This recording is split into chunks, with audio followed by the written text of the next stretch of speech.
What is going on, everybody? It's Carl here, and today we're going to be doing the motor mount on the Saturn. Got to change the oil quick, and then we'll probably just get to the ignition coils. It should be easy peasy, shouldn't take that long. Obviously you could tell not feeling that good, but we still got to make a video, you know, get stuff done. So here we go. Well, this is what we're going to be running for the oil change today. AMSOIL, just the basic OE oil. It's one of their cheaper oils you could buy. And I already had a oil filter laying around from a while ago that I was going to do my oil change myself, and then I decided just to have a dealership or a, service shop do it. So I just had them do it, and I always just held on to it, and now we get a chance to use it because might as well change the oil when it's, down for the count, right? So I'm gonna go underneath, pull the drain plug, let that drain for a while because it is pretty cold in here. Obviously we got the heater going, and then while that's draining, I'll take the wheel off. The motor mount should be on the other side. There should be like a little plastic shield in here, cover that you could take off, and we'll get that out of the way and then see how hard it is to do that motor mount. So let's do it.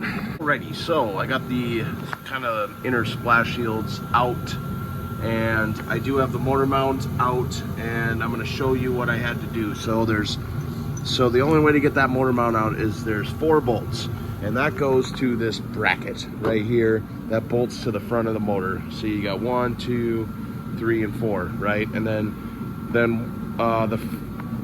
this side bolts to the bracket to the motor, and then obviously this side goes to the cradle down below. So the only way is you got to unbolt that bracket, and then you got to slowly kind of wiggle this bracket to get it out of there, and then you can pull the motor mount out. And then you got to do it vice versa, where you got to have this in there, right, sitting on the cradle, and then you got to wiggle the bracket on, and then you can bolt everything together.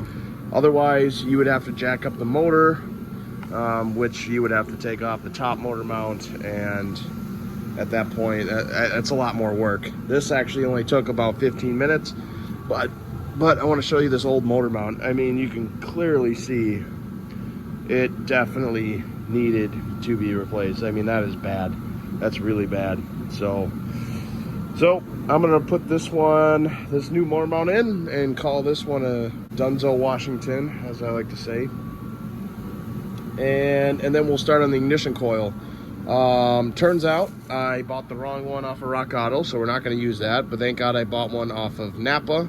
So we're gonna go ahead and use this one, but I am not sure if even that one is correct. Actually, yep, no, the Napa one's gonna be correct. So we're gonna use the Napa one. I don't know what I'm gonna do with this one off of Rock Auto. Probably just throw it in the parts pile that's for sale, and hopefully I sell it one day. That's all I can really do. So just like that, it went in faster than it did coming out, so that's pretty good. So that's all done, looks nice, and now on to the ignition coil. Taking out the old ignition coils, pretty much you're taking out the ignition control module as well, because these, you see these little holes here? Well, they plug into the little tabs down there, right? Well, I gotta go buy another ignition coil, because upon taking these out, you end up snapping the little tab that goes up in there on the ignition control module. So, I'm just looking at this, and so I got to go get some electrical cleaner. We got to clean this up. I mean, there's so many areas where there could be corrosion, a problem, like anything.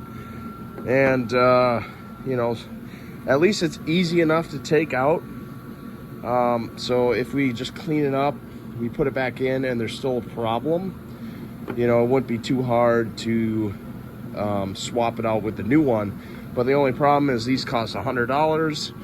And I'm not willing to spend $100, but I will spend like $30 for another ignition coil. I'll have it here tomorrow, and we can at least bolt everything together, clean that up, bolt it all together, and put it back on the car and try it out. So we will see. This is going to be another video. Obviously, this is kind of one of those deals that turned out to be a big snowball, and here we are, right? So I think next video you'll see on this is going to be, we'll have a new we'll have another ignition coil.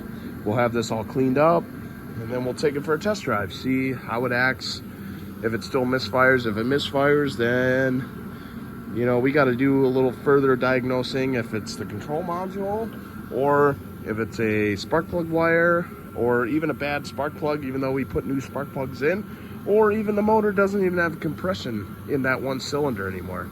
There's a lot of things that could be wrong, and that's the problem with diagnosing misfires. And you got to be a true professional, and obviously I am not. So, oh well. I appreciate everyone watching. Please like and subscribe, and I'll see you guys in the next one.